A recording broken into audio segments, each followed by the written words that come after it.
Parce qu'aujourd'hui, c'est les situations du déni de démocratie qui engendrent des coups de force que nous observons dans la sous-région. Et nous l'avons dit, nous l'avons martelé. Lorsque vous trébuchez, vous tombez, ne cherchez pas l'obstacle là où vous êtes tombé, mais cherchez là où vous avez trébuché. Oui.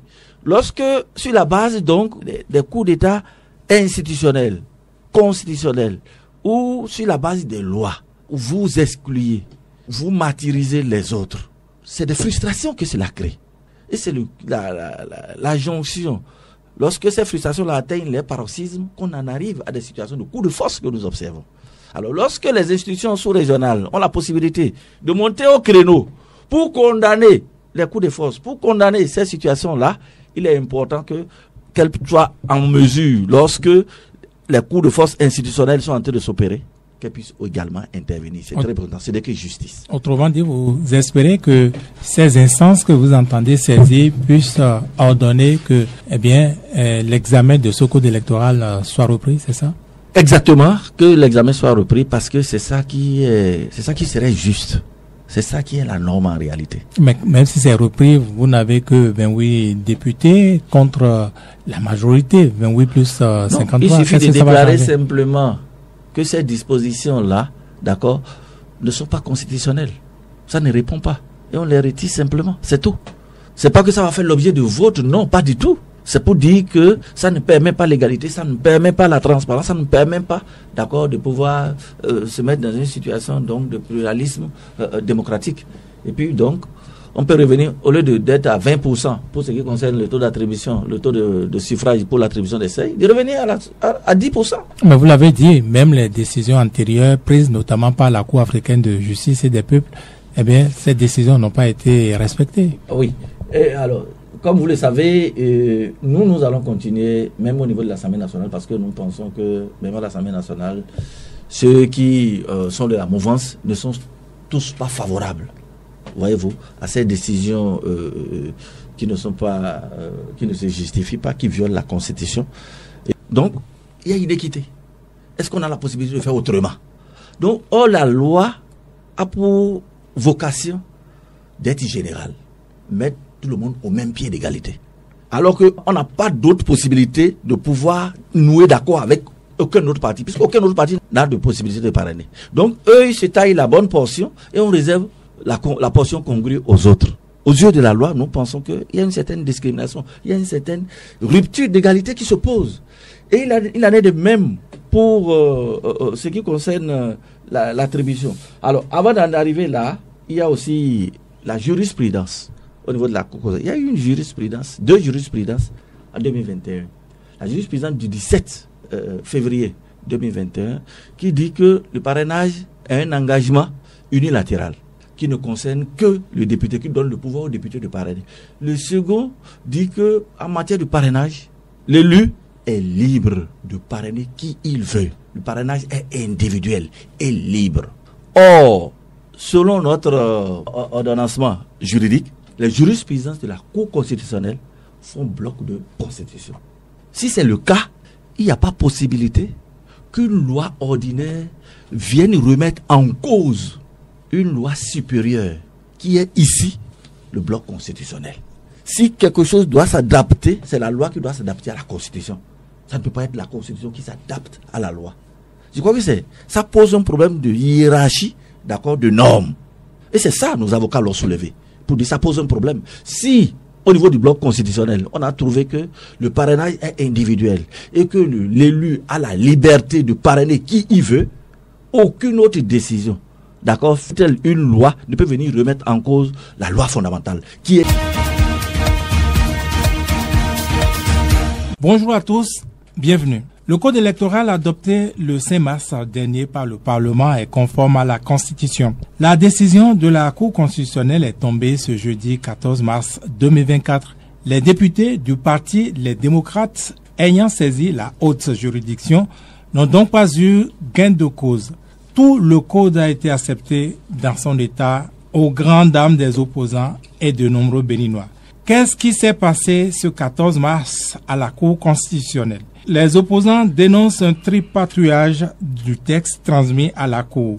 Peut-on les croire? Qu'est-il encore possible? Voilà, entre autres, les questions que nous allons adresser à notre invité, Habibou Ouroukoubou, député démocrate. Il est enseignant-chercheur à l'université de Parakou. Honorable Habibou Ouroukoubou, bonjour, bienvenue. Bonjour, monsieur Vigile. Est-ce que vous vous en êtes déjà remis de votre défaite à la Cour, on va dire, jeudi dernier? Merci pour l'occasion que vous me donnez donc de me prononcer sur ce que je peux appeler parodie de justice que nous avons vécu le jeudi passé. Il est évident que nous n'avons pas d'autre choix que de nous remettre parce que le combat reste encore devant. Donc il vaut mieux se remettre très tôt pour se préparer pour ce qui va venir. Parce que ce qui est en train de se préparer, nous pensons que ce n'est pas bon pour nous et qu'on n'a pas intérêt alors à dormir sur nos lauriers. Alors, ce que vous préparez, on va y revenir, ne serait-ce qu'un peu. Mais parlons quand même de ce qui vous est arrivé, comme vous dites, Habibou Ouroukoubou. Alors, qu'est-ce qui s'est passé à la Cour ce jeudi? Merci beaucoup, Vigile. Alors, comme d'habitude, nous avons été convoqués à la Cour pour la mise en état. Lorsque vous déposez des recours à la Cour, donc il est important, la Cour vous invite pour que vous puissiez quand même venir présenter un peu vos recours, si vous avez donc des éléments pour soutenir vos actions. Ce que vous avancez. C'est ça, c'est pour ça donc on était là le jeudi. Alors, effectivement, nous sommes passés, nous qui avons fait des recours, on était au moins environ 8 au niveau du Parti des démocrates. Nous sommes passés donc à la barre pour soutenir les recours que nous avons portés. Alors, je crois que c'est suite à cela que nos avocats sont montés au créneau. Lorsque nos avocats sont montés au créneau pour nous appuyer, et c'est là ils ont évoqué le fait que lors de la plénière, nous n'avions pas eu le document qui est venu, qui a servi d'amendement lors donc de cette plénière-là. Et jusque-là, nous n'avions pas encore le rapport de la séance plénière qui a eu lieu à l'Assemblée nationale le 5 mars. Autrement dit, vous n'aviez pas eu juste là le texte est examiné au Parlement ce 5 mars, le texte qui a été amendé. Exactement. On ne l'avait pas jusqu'au moment où nous étions devant le juge constitutionnel. Donc, ce qui a fait que nos avocats ont estimé que ça n'a pas de sens, qu'on n'ait pas l'objet sur lequel nous sommes en train de discuter. Excusez-moi, mais est-ce que dans la pratique parlementaire, vous n'auriez même pas dû avoir le texte avant de commencer la plénière? Oui. Ça devait être cela la logique. Si vous avez suivi un peu la transmission de cette émission, vous allez constater qu'on a dû protester lorsqu'on était en plénière. C'est vrai, lorsque la loi est venue, la loi est d'abord allée au niveau de la commission des lois. Et là, la commission a fait son travail et a produit un rapport. La proposition de loi. Oui, vous voulez parler de la proposition de loi voilà. Du code électoral. Du code électoral. Okay. Alors, donc, la commission des lois a déjà produit son rapport. Et c'est lors de l'étude qu'un amendement est venu. Et quand ça se passe comme ça, alors la commission, on a donné 1 heure à la commission pour se retourner donc en commission pour revenir maintenant avec une nouvelle proposition de rapport. Et quand ils sont allés, ils sont revenus, on nous a lu l'amendement qui a été adopté. On ne nous a plus donné cet amendement-là. On a réclamé pour qu'on ait copie de cela. On n'a pas eu copie. Et cet amendement concernait quel article? Cet amendement concernait l'article 132, l'article 146, plusieurs articles. En fait, ce sont les amendements portés par Augustin, le député Augustin Wambla. Exactement. Sur les autres amendements portés par Nouréni Achade et Akin Natondé, il y a déjà eu un consensus. Le rapport est déjà tranché sur ces questions-là. Et donc, nous tous, on savait de quoi il est question. Mais pour ce qui concerne les amendements portés par Wambla, c'est nouveau. Et donc, cela n'existait pas dans le rapport qui nous avait été produit par la commission des lois. Donc, ce rapport a été gardé donc au niveau du président de la commission. Et lorsque nous l'avons réclamé, il dit que c'est la pratique parlementaire. Et donc, pour soutenir nos recours, nous avons dû recourir aux audios qu'on a dû enregistrer lors de cette plénière-là. C'est sur cette base-là que nous avons fondé nos recours. Et c'est ça qui a fait que nos avocats ont réclamé, puisque les avocats se sont rendus compte que le président de la République a apporté ce code-là au niveau donc du juge constitutionnel pour l'étude de constitutionnalité. À partir de cet instant, cela suppose alors que le code est disponible. Le code adopté au Parlement est donc disponible. Si c'est disponible, pourquoi les députés ne l'ont pas? Et c'est ça qui a été la question préjudicielle. Et c'est pour ça donc le président a dû a dû suspendre la séance, alors, pour une concertation. Et quand ils se sont concertés, ils se sont trouvés alors dans l'obligation de produire copie, puisqu'ils sont d'accord que les députés ne l'avaient pas. Il fallait produire alors copie de ce nouveau code-là aux députés lors de la séance, au niveau de la Cour constitutionnelle. Encore une fois, interrogeons la pratique. Quand un texte de loi est adopté ainsi et transmis au chef de l'État, qu'est-ce qui est la part des députés? Est-ce qu'ils reçoivent en même temps copie de ce texte-là? Alors, lorsque il y a une séance plénière, d'accord, à la suite de la séance plénière, il y a un rapport. Et le rapport est envoyé soit par voie électronique. En général, de plus en plus, c'est par voie électronique qu'on envoie, soit par votre mail, sur votre numéro WhatsApp, on vous envoie le rapport et la loi qui a été adoptée. On vous envoie cela.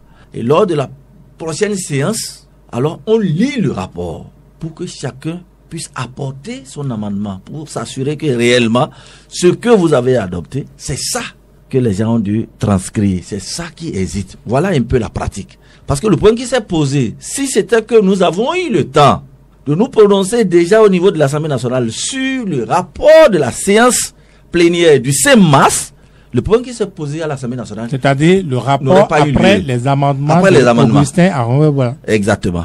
Après l'amendement d'Augustin Aronwe-Bla, l'Assemblée nationale devait faire un rapport de la séance plénière. Et ce rapport-là doit être envoyé à tous les députés. Et donc, lors de la séance qui va suivre, on se prononce maintenant sur ce rapport pour que chacun dise ce qu'il y a, ce qu'il n'y a pas. Et là, c'est une fois cela fait que le rapport devient définitif. Est-ce que dans le cas-ci, le rapport du 5 mars 2024 et la loi telle qu'adoptée en plénière, est-ce que ces documents vous ont été transmis par voie électronique comme d'habitude? Je réponds que non.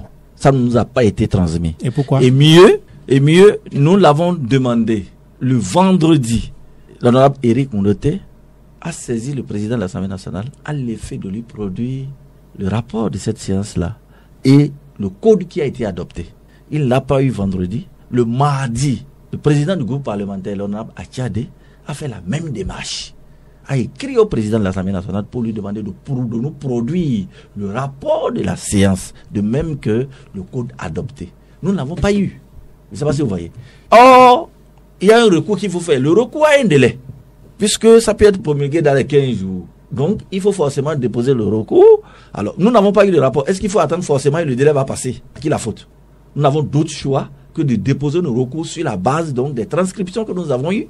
Et c'est pour cela, donc, il fallait alors, à l'occasion du procès réel, alors demander si c'était que le chef d'État n'avait pas envoyé au niveau de la Cour constitutionnelle pour étude de constitutionnalité, on ne l'aurait pas eu. Autrement dit, le rapport était quand même disponible, la loi adoptée également disponible, puisqu'elle a été, ou ces documents ont été transmis au chef de l'État, mais pas aux députés. Exactement, ça veut dire que c'est disponible. Si c'est transmis au chef de l'État, c'est que c'est disponible.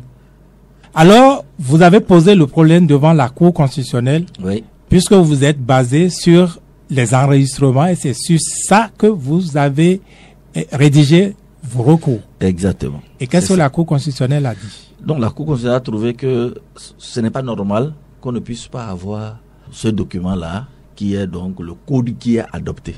Et c'est la raison pour laquelle la Cour s'est fait le devoir, d'accord, de nous faire copie donc de ce code-là qui est disponible à son niveau. Et nous a permis alors de regarder ce code-là qu'on lui a envoyé au niveau de la Cour pour vérifier si réellement ça correspond, d'accord, à la retranscription que nous avions, puisque nous n'avons que la retranscription.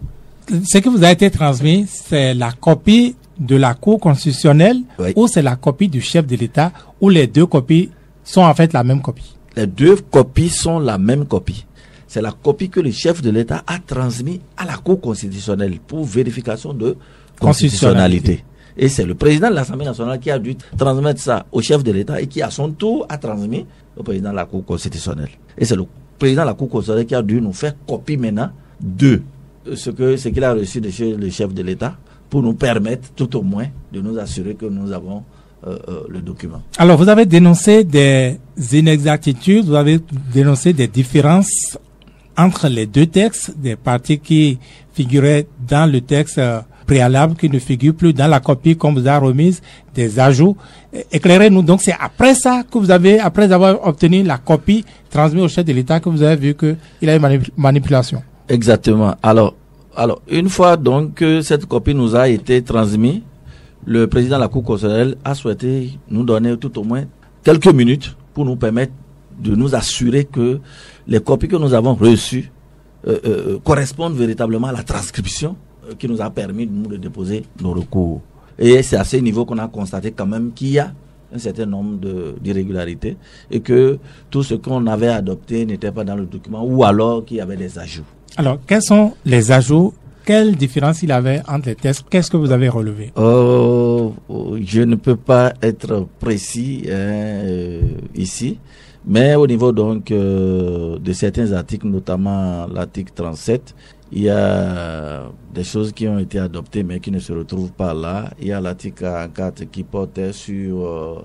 l'article 42 qui portait sur le quitus fiscal, où on a fait quelques observations qui, lui, ne se retrouve pratiquement pas dans le texte. Ne se retrouve pratiquement pas ou ne se retrouve pas dans le document? Non, ne se retrouve pas en tant qu'amendement. Je ne sais pas si vous voyez. Donc, les amendements n'ont pas été pris en compte? Voilà, c'est comme si l'amendement n'a pas été pris en compte. Mais l'amendement qu'il avait suggéré, les démocrates? Oui, les démocrates, bien sûr. Mais ça a été battu en brèche, non, en plénière? Pas forcément, non, pas du tout. Pas du tout. Alors, il y a aussi, au niveau de l'article 44... Non, parlons d'abord de l'article 42, situons l'opinion. Oui. Vous avez dit que l'article 42 ne figurait pas dans le texte que vous avez obtenu de la Cour constitutionnelle sur place. Oui. Le jour-là, le jeudi. Oui. Alors, il a été aussi balancé dans l'opinion que l'article 42 ne figurait pas du tout là-dedans, disais-je. Oui. Est-ce que ça figurait, mais que ce n'est pas l'amendement qui est pris en compte? Parce que ce n'est pas la même chose. Vous savez, nous le disons parce qu'au niveau de la transcription, tout ce qui est adopté est lu. Et dans la lecture, c'est le président de la commission de la loi qui lit. Ça, c'est l'honorable Odena Aladati, évidemment. Donc, a lu et a dit que cet article-là est adopté. Lorsque vous suivez, donc ça veut dire que normalement, s'il a lu, ça devait figurer dans le texte qui est adopté. Mais ce que vous avez proposé, quand je dis vous, le parti Les Démocrates, votre amendement sur le quitus fiscal, c'est qu'il fallait laisser tomber le quitus fiscal. Pas du tout. À ce niveau, il y a eu plusieurs propositions. Il fallait que 90 jours avant les élections, on ouvre déjà la plateforme pour que les questions de quitus fiscal commencent à être traitées. Et en plus, on s'est dit 15 jours avant les élections, on doit pouvoir déjà finir avec les questions. Avant la date finale du dépôt des dossiers, on doit pouvoir finir déjà définitivement avec la question du quitus fiscal. Donc, si on ne peut pas enlever le quitus fiscal, ce qui n'est pas forcément notre objectif, parce que nous ne voulons pas être nous ne voulons pas faire l'incivisme, pas du tout. C'est le fait que cet instrument est utilisé comme un instrument d'exclusion. Il fallait trouver le moyen de l'encadrer pour éviter que cela soit un élément qui va porter préjudice à certaines personnes. Bref, l'article 42 figure bien dans le document, mais n'a pas intégré votre amendement. Pas du tout. C'est-à-dire que c'est dans le document même que cela ne figure pas. Je ne sais pas si vous voyez. L'article 42, non, on est passé de 41 à 43, c'est ça? Voilà ce que je veux dire. Voilà ce que je veux dire. Puisqu'il y a eu amendement, ça veut dire que ce ne sont pas tous les articles que vous allez retrouver dans le nouveau document. Je ne sais pas si vous voyez. Donc, ce ne sont que les articles qui n'ont pas fait modifier que vous retrouvez. On suppose que cet article-là est modifié. Normalement, il devait se retrouver. Voilà, en fait, l'a fait. Ok. On suppose que c'est modifié. Ça devait se retrouver alors sur le document. Ok. Ça veut dire qu'en fait, au finish, ça n'a plus été modifié. Ça n'a plus été modifié. D'après la copie qu'on a transmise. Exactement. Ça n'a plus été modifié. D'accord. Voilà. Les autres inexactitudes ou les autres modifications que vous avez soulignées?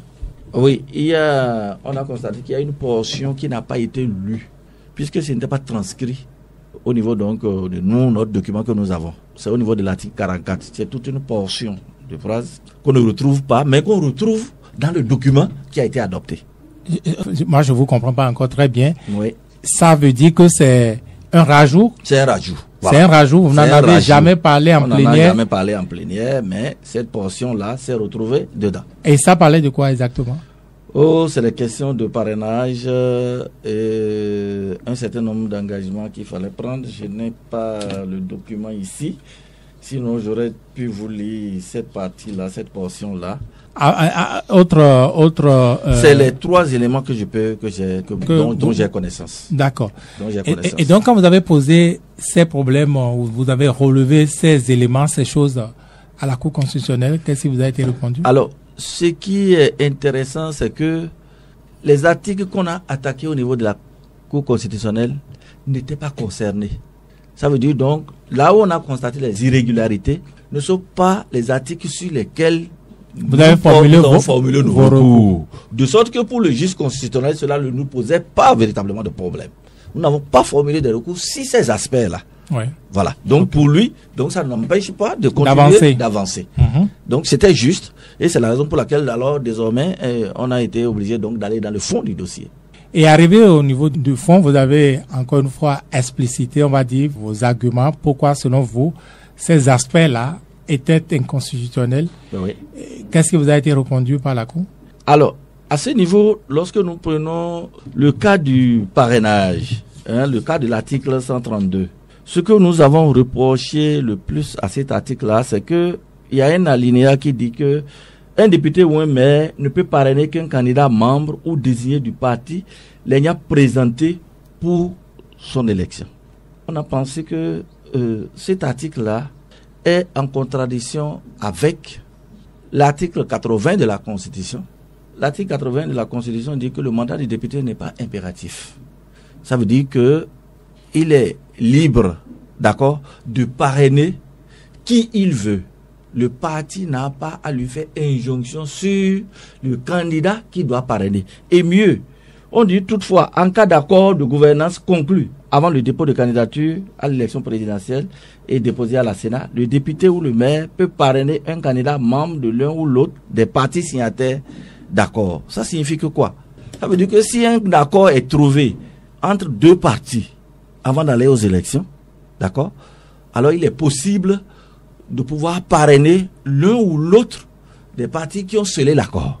Nous pensons que ça pose un problème parce que l'article 39, d'accord, de la Constitution interdit la coalition les alliances de partis. Est-ce que ça, c'est pas une forme d'alliance? On ne peut pas refuser quelque chose et faire la même chose d'une autre manière parce qu'on a juste produit, pour nous, c'est une contorsion. Et ça pose un problème d'égalité, d'accord, par rapport à la question, parce que ça peut générer une certaine discrimination. Pourquoi je le dis? Lorsque, aujourd'hui, on peut se poser la question de savoir quels sont les partis qui disposent de la possibilité de parrainer. Lorsque vous regardez dans l'échiquier, au regard donc des résultats que nous avons eu lors des dernières élections, on a aujourd'hui 4 partis. L'Union progressiste, le Renouveau, le BR, les démocrates et le parti FCBE, qui dispose que de 6 maires. Vous comprenez? Alors, aujourd'hui, les partis qui peuvent faire des accords, c'est des partis qui ont les mêmes lignes de conduite politique. Notamment, le BR et l'UP peuvent nouer des accords. Alors, de l'autre côté, il n'y a peut-être que les partis de l'opposition, on ne peut nouer d'accord aujourd'hui qu'entre les démocrates et les FCBE. Ce qui fait 2-2. Ce qui fait 2-2. Si ça fait 2-2, est-ce que les poids en matière de parrainage sont les mêmes? Ça fait 53 plus 28 pour ce qui est des députés. Et puis les maires. 28 plus 6. Non, ce qui est des maires, non, je parle de 53 plus 28 pour les députés UP et BR. Plus soit 11. Plus, soit 11 maires. Alors que de l'autre côté, vous avez quoi? 28 plus 6. Donc, il y a une équité. Est-ce qu'on a la possibilité de faire autrement?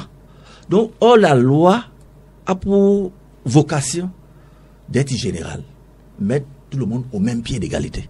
Alors qu'on n'a pas d'autre possibilité de pouvoir nouer d'accord avec aucun autre parti, puisqu'aucun autre parti n'a de possibilité de parrainer. Donc, eux, ils se taillent la bonne portion et on réserve la portion congrue aux autres. Aux yeux de la loi, nous pensons qu'il y a une certaine discrimination, il y a une certaine rupture d'égalité qui se pose. Et il en est de même pour ce qui concerne l'attribution. Alors, avant d'en arriver là, il y a aussi la jurisprudence au niveau de la Cour. Il y a eu une jurisprudence, 2 jurisprudences en 2021. La jurisprudence du 17 février 2021 qui dit que le parrainage est un engagement unilatéral qui ne concerne que le député, qui donne le pouvoir au député de parrainer. Le second dit que en matière de parrainage, l'élu est libre de parrainer qui il veut. Le parrainage est individuel et libre. Or, selon notre ordonnancement juridique, les jurisprudences de la Cour constitutionnelle font bloc de constitution. Si c'est le cas, il n'y a pas possibilité qu'une loi ordinaire vienne remettre en cause une loi supérieure qui est ici le bloc constitutionnel. Si quelque chose doit s'adapter, c'est la loi qui doit s'adapter à la Constitution. Ça ne peut pas être la Constitution qui s'adapte à la loi. Je crois que ça pose un problème de hiérarchie, d'accord, de normes. Et c'est ça nos avocats l'ont soulevé. Pour dire ça pose un problème. Si au niveau du bloc constitutionnel, on a trouvé que le parrainage est individuel et que l'élu a la liberté de parrainer qui il veut, aucune autre décision, d'accord, telle une loi ne peut venir remettre en cause la loi fondamentale, qui est ici le bloc constitutionnel. Donc ça pose un problème. Du point de vue technique, ça n'a pas de sens. Ça n'a pas de sens à notre avis. Et donc, parce que l'argument qui a été avancé par la Cour constitutionnelle, c'est qu'il faut désormais encadrer pour renforcer,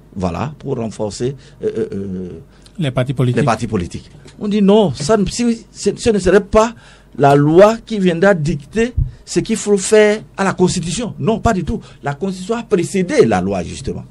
Et est de nature supérieure à la loi électorale. En conséquence, donc, on ne peut pas remettre en cause. Or, c'est une jurisprudence qui n'a jamais été remise en cause. Pour dire donc qu'on est dans un contexte de revirement de jurisprudence. Aucune autre décision de la Cour constitutionnelle n'est venue remettre en cause cette jurisprudence qui existe. À partir de cet instant, alors, techniquement, ça pose un problème. Ça pose un problème. Et nous avons constaté de plus en plus qu'au niveau de notre pratique ici, notre pratique constitutionnelle, on remet en cause les décisions, d'accord, de jurisprudence de la Cour. Ce qui n'est pas intéressant. Au-delà de tout, le droit, c'est une science. Il faut respecter tout au moins cette science-là. C'est ce que nous pensons. Et ailleurs, les gens ne se comportent pas comme ça. Si vous avez suivi sur la question donc du principe de l'intangibilité des mandats. Vous vous souvenez, la Cour de Djogbenou et ici a autorisé la prolongation du mandat du président Patrice Talon de 45 jours. C'est ça qui a posé problème au niveau donc du Sénégal. C'est ça que la Cour, le juge constitutionnel au Sénégal a refusé. Qu'on ne peut pas modifier un mandat en cours de mandat. Ça n'a pas de sens. Ça ne se fait pas. Mais ici au Bénin, ça s'est fait sans que rien ne se passe. Alors, donc, c'est comme si nous au Bénin, on a une justice particulière. Or, le droit, c'est international, c'est universel. Donc on ne peut pas faire comme si nous n'existons pas, que c'est nous seuls qui sommes au Bénin, non pas qui sommes dans le monde. Au moins, regardons à côté. Regardons ce que les autres font. Regardons d'abord ce qui s'est passé jeudi dernier à la Cour constitutionnelle. Quand vous avez exposé tous vos arguments face à la Cour constitutionnelle, il s'en est suivi quoi? Une séance où vous en avez discuté ou la Cour est partie est venue avec la décision? La Cour s'est retirée. Il faut revenir encore sur un deuxième élément important. Allez-y. Le taux de suffrage, le taux de suffrage donnant droit à la répartition des sièges. Ce taux était de 10%. Donc, dans l'ancien code. Actuellement, ce taux est ramené à 20%. Par circonscription électorale. Par circonscription électorale. Or, l'article 81 de la Constitution, qui gouverne, qui est à la base donc qui a défini ce taux-là, dit de fixer un minimum de suffrage au plan national. Qui est de 10%. Qui est de 10%. Ce n'est pas, la Constitution n'a pas fixé le taux, mais il dit de fixer un minimum de suffrage au niveau national. C'est écrit noir sur blanc. Mais venir fixer ce taux-là par circonscription électorale, ça pose un problème. C'est tordre le cou à la Constitution. Et mieux, lorsque nous étions allés aux élections de 2023, sur la base donc d'un taux de répartition de 10%, un taux de suffrage de 10%, sur les 15 partis que nous avons officiellement, 3 partis ont réussi à réaliser le taux de 10%. 3 partis seulement. Alors, lorsque vous ramenez ce taux-là à 20%, combien de partis pourront réaliser ce taux-là? D'abord au niveau national, et ensuite maintenant par circonscription électorale. Est-ce qu'un taux est prévu au niveau national en dehors des 20% pour la circonscription électorale? Aucun taux n'est prévu. Bon, ça, forcément, vous avez 20% au niveau, forcément. Au niveau national. Au niveau national, forcément. D'accord? Donc ça pose un problème. Ça crée de la discrimination. Mais le danger, c'est qu'on introduit une possibilité de coalition parlementaire entre des partis. Et là, les partis qui auront la possibilité d'avoir 10% ont la possibilité de coaliser, d'accord, pour pouvoir réaliser les 20%. À ce niveau, il y a discrimination. Pourquoi je le dis? Parce que, au regard des résultats que nous avons eu en 2023, 3 partis ont eu les 10%. D'accord? Comme je l'ai dit, s'il y a possibilité de coalition, la coalition qui serait possible aujourd'hui, c'est l'UPR et le BR qui peuvent coaliser. Alors, si les démocrates veulent coaliser, ils coaliseront avec qui? Quel parti a eu 10%? Donc, il y a une rupture d'égalité dans cette affaire, dans cette discrimination. Ça veut dire qu'il y a des partis qui auront la possibilité de réaliser donc des coalitions qui vont porter, d'accord? Par contre, d'autres n'auront pas la possibilité de faire cela. Et c'est tangible. Quel est le parti aujourd'hui qui peut avoir 10% outre que les deux partis là? Alors, si les démocrates doivent réaliser un accord, une coalition parlementaire, ce sera avec quel parti? Donc, à partir de si le juge est conscient de cela, il ne va pas laisser passer cette loi-là. Parce que ça pose un problème d'inégalité. Oui, or la loi n'a pas vocation à être personnelle. La loi doit être générale. Ça doit pouvoir répondre à l'universalité. Mais là, non, pas du tout. C'est comme si c'est taillé sur mesure. Et c'est ça qui pose problème. Et on ne peut pas comprendre que le juge ne puisse pas voir cela. Tout porte à croire que le juge a déjà pris sa décision avant de venir dans la salle. Et c'est ça qui pose problème, justement, M. Vichy. Alors, quand vous avez exposé tous vos arguments, vous n'avez pas été entendu, comme vous dites, la décision, elle a été celle que tout le monde connaît désormais, à savoir que, eh bien, la Constitution n'était pas violée en aucun des articles du Code électoral. Oui, c'est ce que le juge est venu nous dire. Et pour soutenir tout ça, c'est juste qu'il faut renforcer donc les partis politiques. Il faut faire des partis politiques des partis forts. Ce que nous ne pensons pas. Parce qu'avec ce que je viens de dire, sur la base donc de ce taux de suffrage qu'on a mis à 20%, la seule chose à laquelle on peut aboutir, c'est d'arriver à un parti unique, à mon avis. C'est d'arriver à un parti unique. Et nous l'avons déjà vécu une fois. Mais ce parti unique, ça peut être votre parti, le Parti Les Démocrates. Même si c'est notre parti, on ne peut pas en être fier. C'est pas normal. Nous sommes dans un pluralisme politique. Nous sommes dans un pluralisme démocratique. Excusez-moi. C'est le pluralisme démocratique. Donc, un seul parti ne fera pas la démocratie. C'est mauvais. Il faut dénoncer. Même si c'est nous, ce n'est pas normal. C'est pas normal. Alors, normal ou pas, la décision est tombée. Oui. Elle est désormais sans recours, comme toutes les décisions de la Cour constitutionnelle. Qu'allez-vous faire à présent? Bon, en mot démocrate, c'est peut-être chercher à saisir, peut-être à aller au-delà. Donc, des juridictions nationales. Nous avons des juridictions au niveau sous-régional, devant lesquelles on pourrait porter. Parce que nous pensons que c'est juste. Seulement, peut-être nos juges n'ont pas la possibilité donc de dire le droit. Si ça les dépasse, peut-être au niveau donc sous-régional, au niveau de la région, on peut, même si à un moment donné, on refuse d'appliquer les décisions donc qui viennent soit de la Cour africaine des droits de l'homme ou alors de la Cour de la CEDEAO. Alors, donc c'est déjà cela. Mais nous ne baissons pas le bras. Alors, c'est à ces deux instances communautaires que vous pensez, la Cour de la CEDEAO ou la Cour africaine des droits de l'homme? C'est ce que nous avons au niveau sous-régional. Et on ne va pas s'amuser encore à aller au niveau donc des Nations Unies, parce que nous avons déjà vu les Nations Unies prendre des décisions qui ne sont pas respectées par notre gouvernement. Donc il vaut mieux, parce qu'aujourd'hui, c'est les situations du déni de démocratie qui engendrent des coups de force que nous observons dans la sous-région. Et nous l'avons dit, nous l'avons martelé. Lorsque vous trébuchez, vous tombez, ne cherchez pas l'obstacle là où vous êtes tombé, mais cherchez là où vous avez trébuché. Oui, lorsque sur la base donc des coups d'État institutionnels, constitutionnels, ou sur la base des lois, où vous excluez, vous martyrisez les autres, c'est des frustrations que cela crée. Et c'est la jonction. Lorsque ces frustrations atteignent les paroxysmes, qu'on en arrive à des situations de coups de force que nous observons. Alors lorsque les institutions sous-régionales ont la possibilité de monter au créneau pour condamner les coups de force, pour condamner ces situations-là, il est important qu'elles soient en mesure, lorsque les coups de force institutionnels sont en train de s'opérer, qu'elle puisse également intervenir. C'est très important. C'est que justice. Autrement dit, vous espérez que ces instances que vous entendez saisir puissent ordonner que, l'examen de ce code électoral soit repris, c'est ça? Exactement, que l'examen soit repris parce que c'est ça qui serait juste. C'est ça qui est la norme en réalité. Mais même si c'est repris, vous n'avez que 28 députés contre la majorité, 28 plus 53. Il suffit de déclarer simplement que ces dispositions-là, d'accord, ne sont pas constitutionnelles. Ça ne répond pas. Et on les retire simplement. C'est tout. C'est pas que ça va faire l'objet de vote, non, pas du tout. C'est pour dire que ça ne permet pas l'égalité, ça ne permet pas la transparence, ça ne permet pas, d'accord, de pouvoir se mettre dans une situation donc de pluralisme démocratique. Et puis donc, on peut revenir, au lieu d'être à 20% pour ce qui concerne le taux d'attribution, le taux de suffrage pour l'attribution des seuils, de revenir à 10%. Mais vous l'avez dit, même les décisions antérieures prises notamment par la Cour africaine de justice et des peuples, ces décisions n'ont pas été respectées. Oui. Et alors, comme vous le savez, nous allons continuer, même au niveau de l'Assemblée nationale, parce que nous pensons que, même à l'Assemblée nationale, ceux qui sont de la mouvance ne sont tous pas favorables, voyez-vous, à ces décisions qui ne sont pas, qui ne se justifient pas, qui violent la Constitution.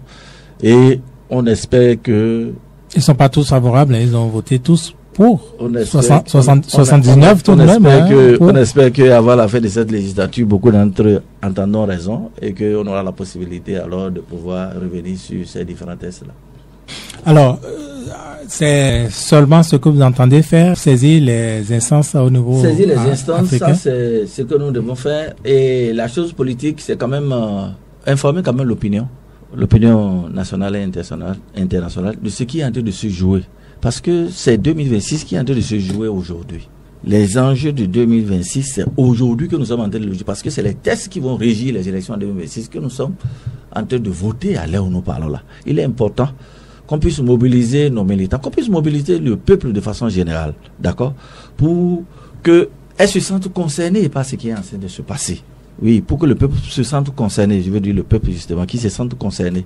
Parce que la citoyenneté, c'est un droit pour le peuple. De ne pas accepter, d'accord, qu'on viole allègrement la Constitution pour que rien ne puisse se passer pour la simple raison que c'est nous qui sommes au pouvoir.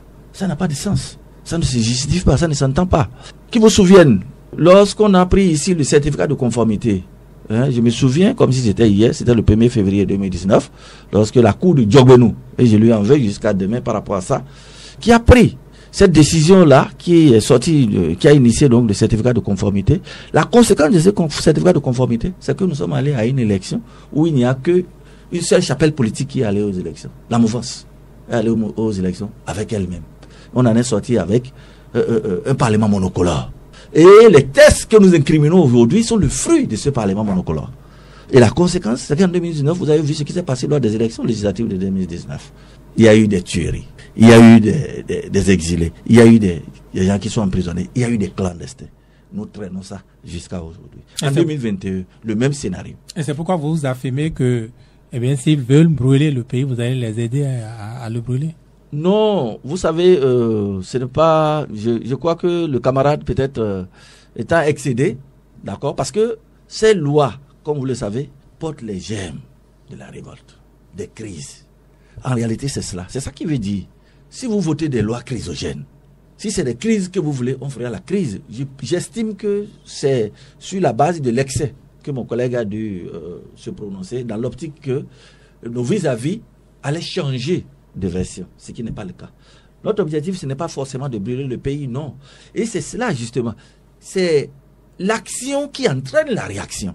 Lorsque vous observez un peu le chef de l'État intervenir par rapport à ce qui s'est passé en 2019, par rapport à ce qui s'est passé en 2021, c'est comme si ce n'est que les autres qui sont à la base de ce qui s'est passé. Or, ce sont les lois chrysogènes que vous avez votées qui sont à la base de ce qui s'est passé. C'est ces lois-là qui ont empêché une partie d'aller aux élections. La preuve, les élections de 2019, le taux de participation officiel qu'on nous a donné, c'était 20%. Allons-y vérifier si réellement c'est 20%. Les 80% autres qui ne sont-ils pas des Béninois? Pour qu'on aille à une élection. Et que ce soit 20% des électeurs qui aillent au vote, ça pose un problème. Et les 80% qui restent. Et c'est eux qui aujourd'hui ont la légitimité pour nous proposer les lois qui nous posent des problèmes aujourd'hui. Voyez-vous le problème que ça pose? On laisse 80%. Alors que dans la réalité, si vous regardez en vérité, ça c'est les chiffres qu'ils nous ont donnés. À peine peut-être 5% ou 10% sont allés voter. Et c'est ceux-là qui nous dictent la loi aujourd'hui. Et ils trouvent qu'ils sont majoritaires. Ça pose un problème. Depuis 2009, beaucoup de Béninois ne vont plus voter parce qu'on ne leur donne pas la possibilité de choisir les candidats qu'ils veulent. Alors, à travers la loi, on limite déjà, on désigne déjà indirectement ceux pour qui il faut forcément voter. Ça pose un problème. Mais peut-être vous également, vous ne constituez pas une alternative aux yeux des populations, honorable Habibou Roukoumou, puisque vous avez vu la communication qui a précédé, n'est-ce pas, cette décision de la Cour constitutionnelle. Mais là-dessus, on ne vous a pas du tout entendu. Quand je dis vous, je veux parler du Parti des démocrates. Merci, M. Vigile. Je crois que vous avez suivi le mercredi. Nous avons organisé une conférence de presse. Ah oui, vous avez finalement organisé une conférence de presse mercredi. Vous avez organisé une conférence de presse mercredi. Je comprends, Vigile. Je vois là où vous voulez en venir. Alors, Vigile, vous savez, la communication que nous avons à faire aujourd'hui par rapport à la question donc de ce code qui a été adopté, c'est une communication de proximité. Parce que la plupart des intellectuels qui savent lire et écrire ont dû suivre en direct ce qui s'est passé, relayer au niveau des réseaux sociaux. Alors, ce qui nous reste à faire, c'est que chaque député descende au niveau de sa circonscription électorale pour aller expliquer, d'accord, à ses mandats. Mais c'est déjà fait, hein? Si c'est un mal, c'est déjà consommé. Non, c'est pas encore consommé, ça continue. Ça continue, on n'a pas encore fini. Oui, nous ne sommes pas encore allés aux élections de 2026. La loi, on peut attaquer même lorsque la loi est promulguée. On peut toujours faire recours sur cette loi-là. Si c'est promulgué, tout citoyen peut attaquer cette loi. Mais je vous ai demandé tantôt sur quoi vous comptez. Vous avez dit ce que vous entendez faire. C'est pas ça qui change grand-chose, non? Non, ça peut changer beaucoup de choses. Aujourd'hui, la souveraineté appartient au peuple à Vigile Avancé. Nous, les députés, nous sommes en train de faire le rôle qui est le nôtre. Oui, celui de défendre donc la cause de l'intérêt général. C'est ça que nous sommes en train de faire.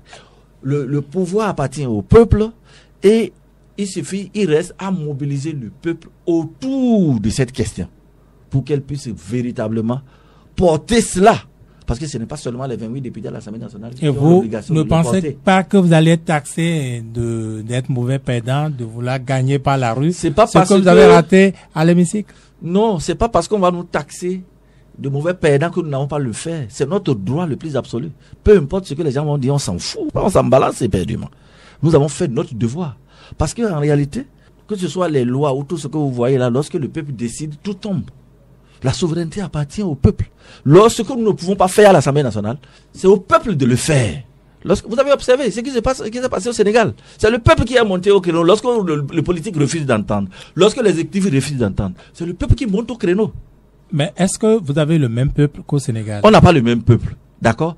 Notre peuple, vous savez, c'est pour ça que je remercie aujourd'hui le peuple béninois. Le peuple béninois n'est pas celui que vous êtes en train de voir aujourd'hui. Il lui fallu qu'on tire à bout portant sur les gens à Kadiaou, à Tchaourou, à Save, qu'on voit réellement le président de la République avoir la volonté d'envoyer son armée, aller affronter le peuple. C'est ça qui fait que le peuple a peur aujourd'hui. Et je trouve que c'est légitime. Lorsque un président de la République est capable de dire à ses forces de l'ordre de tirer à bout portant sur cette population, il y a de quoi que les gens préservent leur vie. Alors, contre cette peur, vous avez déjà trouvé la recette, le médicament? Nous n'avons pas peur. Nous n'avons pas peur. Et il faut travailler à ce que... Vous n'êtes pas le peuple. Il faut travailler à ce que le peuple puisse surmonter cette peur-là. Oui, c'est très important. C'est ce travail-là qu'il faut faire. C'est ce travail-là qu'il faut faire parce que tant que nous ne luttons pas, d'accord, personne ne viendra le faire à notre place. Personne ne viendra le faire. C'est nous qui allons, c'est le peuple qui a l'obligation de le faire. Partout où vous avez eu des soulèvements qui ont marché, c'est le peuple à un moment donné qui s'est levé. Mais nous pensons que lorsque ça va arriver là où ça va arriver, ne vous en faites pas, le peuple va se lever. Peut-être que c'est l'heure qui n'a pas encore sonné. Oui, mais il faut y travailler. C'est ça notre devoir à nous. Non, voilà pourquoi nous allons descendre. Nous avons du travail à faire.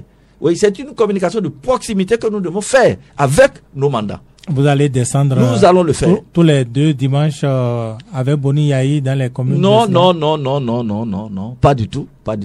Ce n'est pas cela. Si ce n'est pas les sessions extraordinaires que nous avons eues, nous sommes déjà en vacances parlementaires. Chaque député devait donc se retrouver déjà dans sa circonscription électorale pour la réédition des comptes, pour le point de ce qui s'est passé et les décisions, les comportements à avoir. Et c'est donc à cela que nous allons nous adonner et que certains déjà ont d'ailleurs même commencé. Si réaction doit y avoir, vous aurez l'occasion de le constater. Alors, honorable Habibou Worokumbu, pour ne rien vous cacher, beaucoup de Béninois pensent que vous n'êtes pas à la hauteur. Vous, les opposants, vous, les démocrates, vous n'êtes pas à la hauteur de ce qui vous est opposé en face, de ce que vous avez, n'est-ce pas, comme défi à relever.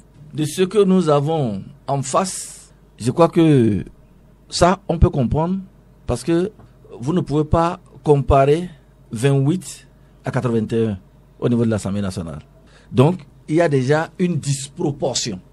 Mais ce qui est de notre devoir, nous le faisons déjà.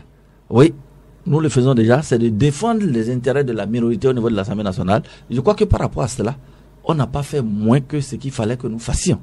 Je crois que nous l'avons fait. Nous avons défendu l'intérêt général, d'accord, au niveau de l'Assemblée nationale. Et que lorsque le peuple va nous donner la possibilité de changer donc la tendance en matière de proportion, le peuple verra que on est plus fort que ce qu'ils sont en train de voir. Et je suis sûr que le peuple comprend exactement ce qui est en train de se passer. Par rapport... Est-ce que vous n'êtes pas trop optimiste? Est-ce que vous pensez que ce qu'on a là pourrait laisser le peuple s'exprimer réellement? On va laisser vraiment les populations dire leur choix et honnêtement. Oui, je pense que au stade où on en est aujourd'hui, depuis février 2023, depuis que les démocrates sont entrés à l'Assemblée nationale, si on veut être sincère, on doit constater qu'il y a quand même un changement. On ne vote plus les lois les yeux fermés. Qu'est-ce que vous faites en dehors de quelques spectacles? On ne vote plus les lois les yeux fermés, tout au moins à l'Assemblée nationale. Ça commence déjà par là. Ouais. Si les députés démocrates n'étaient pas à l'Assemblée nationale, la constitution qui nous a été proposée allait passer comme une lettre à la poste. Même le code électoral dont on est en train de parler aujourd'hui, on a permis à tout le monde de comprendre ce qu'il y a dans ce code-là. Si le Parlement était monocolore, les gens ne sauraient même pas quand est-ce que cette loi-là a été votée, au point de vouloir réagir. Ce n'est qu'en 2026 que les gens sauront qu'il y a un nouveau code qui a été voté. Et ça, vous souhaitez vous en contenter? Ça, nous, on ne s'en contente pas du tout.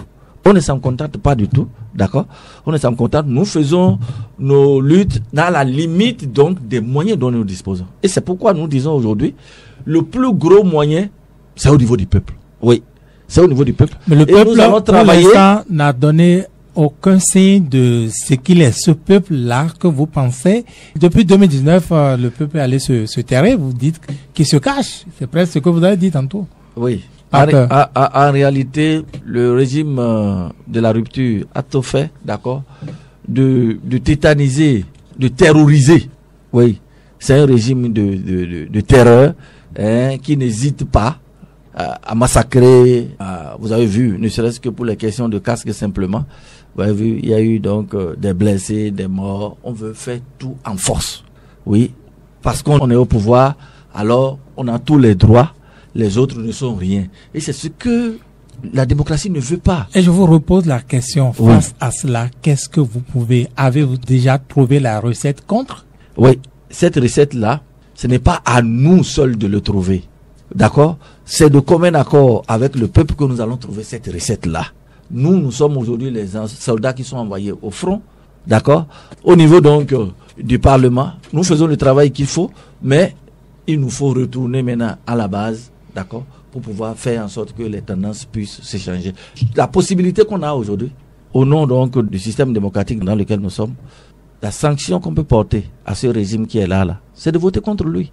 Et c'est pour ça, on voudrait, d'accord, que les élections soient justes, équitables et transparentes pour que le peuple puisse avoir la possibilité de s'exprimer à travers les urnes. Si là, on empêche encore le peuple, c'est là où il y a problème. Est-ce que en l'état de l'arsenal juridique qui régit les élections, vous êtes en mesure, quand je dis vous, je vais parler de l'opposition, vous êtes capable d'aller aux élections générales de 2026 et de gagner et de vous en sortir? À mon avis, oui. À mon avis, oui. Alors, voilà pourquoi, comme nos adversaires n'aiment pas la compétition, ils aiment gagner les élections avant, au travers des lois. C'est pourquoi nous nous bagarrons aujourd'hui autour de ces lois-là. Mais ils ont déjà eu une première victoire comme ça, non? Oui. ils n'ont pas gagné la guerre. Ils n'ont pas gagné la guerre parce que nous n'avons pas encore baissé les bras. Ils n'ont pas gagné la guerre, pas du tout. Vous n'avez personne à la Sénat ni à la Cour constitutionnelle. Comment entendez-vous gagner? Alors, la question de... Nous n'avons personne à la Sénat, peu importe en réalité. Il suffirait simplement que les élections soient transparentes. Et c'est le plus important. Si les élections sont transparentes, d'accord, et que au regard des dispositions de la loi, nous faisons le contrôle nécessaire pour sécuriser nos votes, quelles que soient les personnes que nous avons à la Cour constitutionnelle ou les personnes que nous avons à la Sénat, rien ne nous empêcherait de gagner cette élection. Comment on fait en sorte que les élections soient transparentes? Alors, la première des choses, d'accord, c'est que les lois que nous sommes en train de voter puissent permettre déjà la possibilité aux citoyens de pouvoir voter pour le candidat de son choix. Ça commence par là. Il ne faut pas limiter les candidatures. Et c'est le cas actuellement là? Oui, c'est pour ça que nous sommes en train de lutter. Pour que la loi n'empêche pas. Ne serait-ce que cette bataille, vous l'avez déjà perdue? Non, on ne l'a pas perdue parce que rien ne nous empêche aujourd'hui de pouvoir désigner notre candidat. Quel que soit, qu'on ait modifié ce code-là ou pas, c'est-à-dire quelle que soit la façon dont on va changer le code, d'accord, il suffit tout simplement pour l'opposition d'avoir le nombre de parrains qu'il faut pour aller aux élections, c'est tout. Mais vous pouvez rater également ce nombre. Vous savez que c'est possible. C'est possible. Mais ce qui est sûr, pour l'instant, on a quand même ce nombre-là. Alors, en réalité, c'est pourquoi nous nous bagarrons. C'est pourquoi nous nous bagarrons. C'est d'éviter que une tendance ait la possibilité d'empêcher l'autre d'y aller. Est-ce que c'est pas trop limite votre participation? Une défection, 2 défections de parrains dans vos rangs, vous êtes absent de ces élections, oui ou non? Tout le combat que nous sommes en train de mener, d'accord, pour que on ne puisse pas assister à cette situation-là. Parce que dans les conditions normales, si nous sommes véritablement dans un système démocratique, une seule chapelle politique ne peut pas aller aux élections. Ça ne s'entend pas. Ça ne s'entend pas. C'est des problèmes de droit en réalité. Mais puisque nous ne respectons pas, nous ne pouvons quand même pas être dans un système démocratique et se comporter comme si nous sommes dans un système, dans un parti unique. On ne peut raisonner que par rapport à cela. Les élections se déroulent sur le terrain, à la base. Tout se joue, on dirait, au niveau des arrondissements. Et là également, vous avez perdu cette bataille. Vous avez voulu qu'il y ait tout au moins une commission pour gérer les affaires électorales au niveau des arrondissements. Cela ne vous a pas été accepté. Oui, effectivement, dans notre proposition par rapport au code électoral, nous avons souhaité que ce ne soit pas le coordonnateur d'arrondissement seul qui est proposé au niveau de la Sénat, qui s'occupe de la gestion, vous voyez, du scrutin au niveau donc à lui seul au niveau de l'arrondissement. Alors, cela n'a pas été adopté, mais ce n'est pas pour la première fois que nous expérimentons ce système-là. Quel système? Avec un seul coordonnateur? Avec un seul coordonnateur. Ça a toujours été ainsi. La seule chose, c'est de mettre en place le mécanisme, d'accord, qui permet que les résultats que nous avons eu au niveau des urnes, que ce soit ces résultats-là qui viennent au niveau de la... Selon le code, qui propose les coordonnateurs maintenant? Les coordonnateurs sont proposés par la SEDA et sur appel d'offres, et les personnes qui doivent être des coordonnateurs sont préalablement déterminées, c'est-à-dire c'est sur la base d'un critère.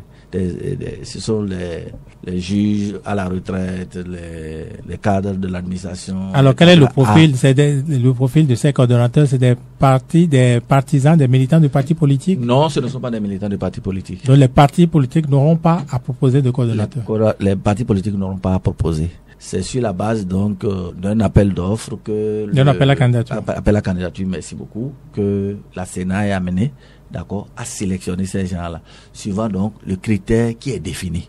Oui, il faut être donc greffier, juriste, aussi bien en activité ou à la retraite, les cadres A de l'administration, si enfin, disons que la loi n'a pas changé à ce niveau-là. À ce niveau. C'est ce qui existait. Ce qui existait. Ouais. Et puisque votre amendement à ce niveau n'a pas été accepté, puisque c'est parce que vous aviez des craintes. Oui.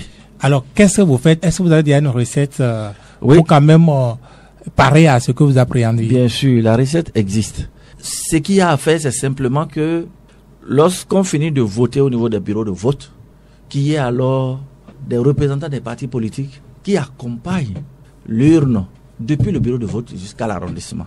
Et qu'au niveau de l'arrondissement, que la compilation de tous les résultats qui viennent des différents bureaux de vote se fasse en présence des représentants des partis politiques.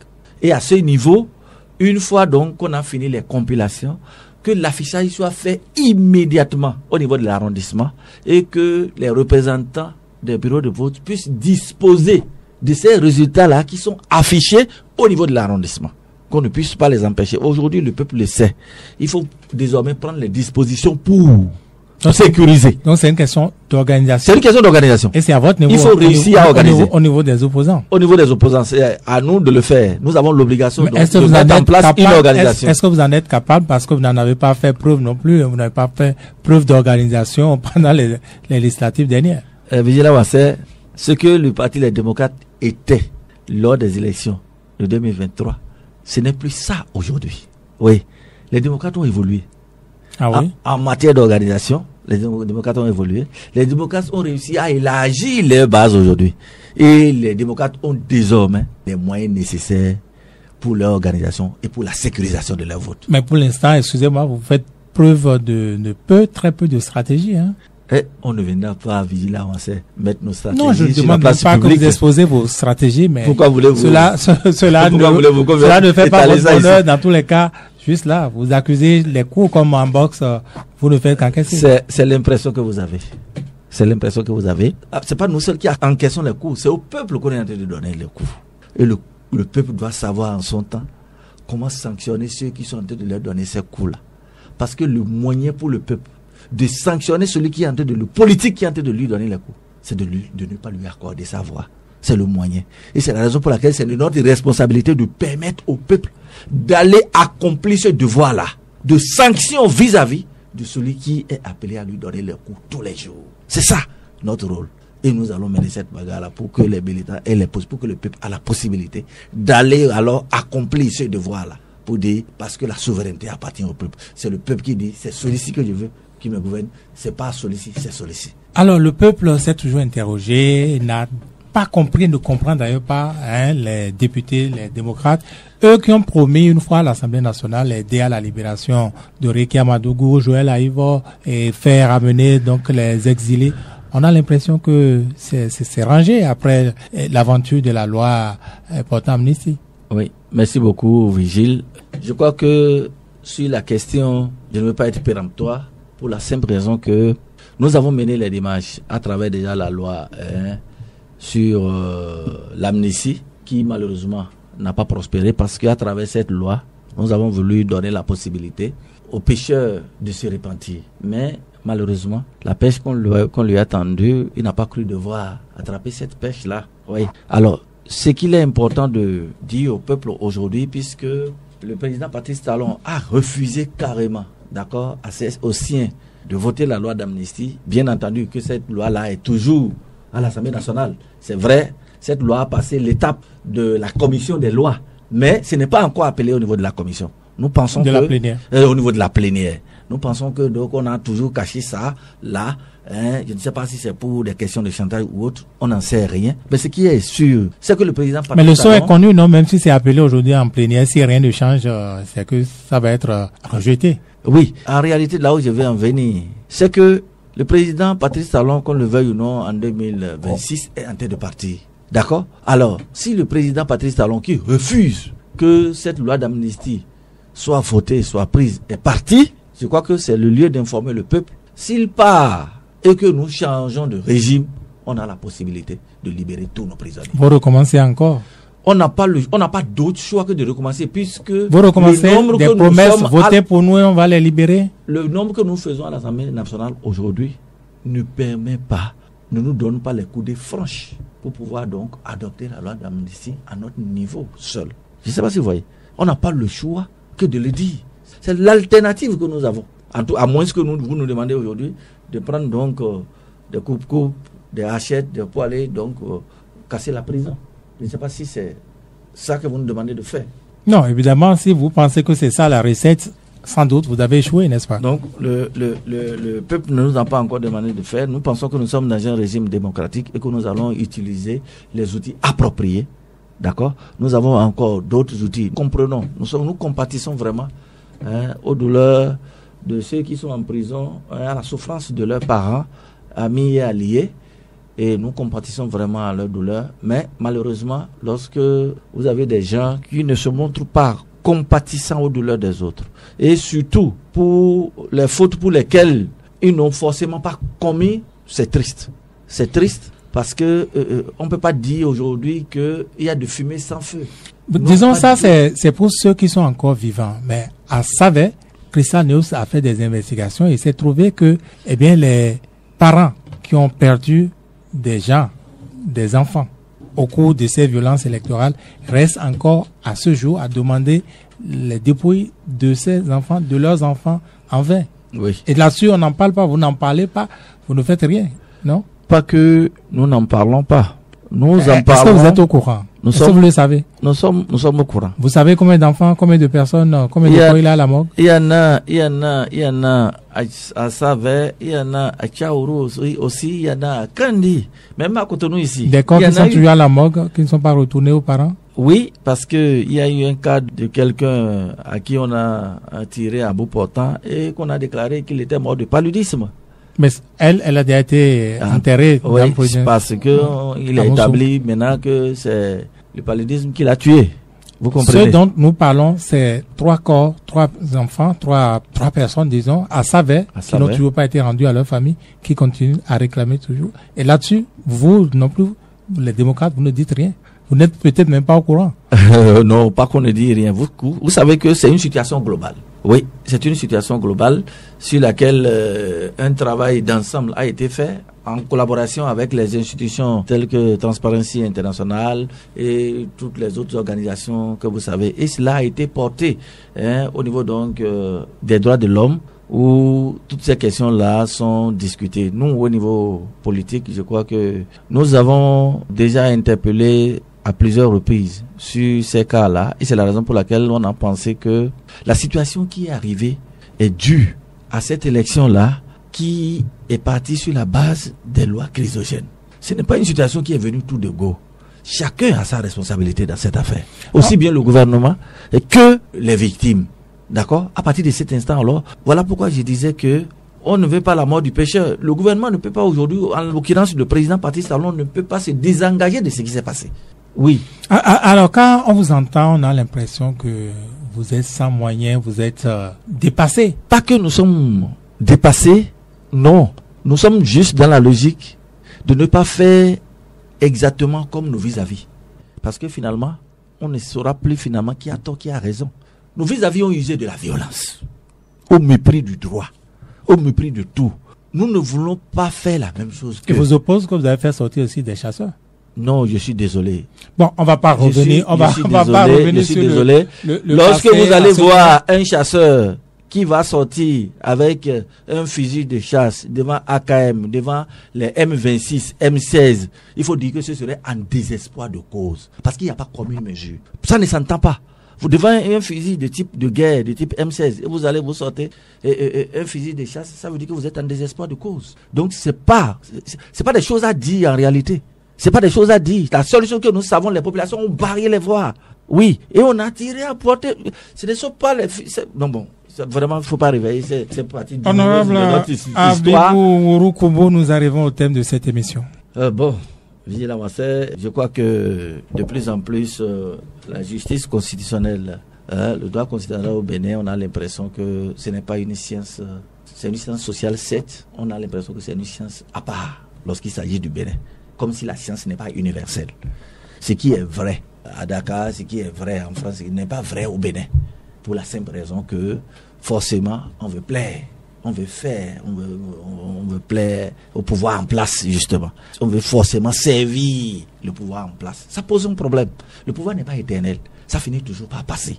Oui, le peuple va rester, le monde restera. Mais il faut être capable, lorsque le pouvoir va passer là, de regarder les autres dans les yeux. C'est très important. Les gens ont fait des choses aujourd'hui qui existent et qui demain va finalement les rattraper. Et c'est ça qu'il faut éviter, justement. Et c'est pourquoi lorsqu'il s'agit de justice, il faut faire l'effort d'être impartial. Surtout que cela peut avoir des impacts sur la vie des autres. Oui.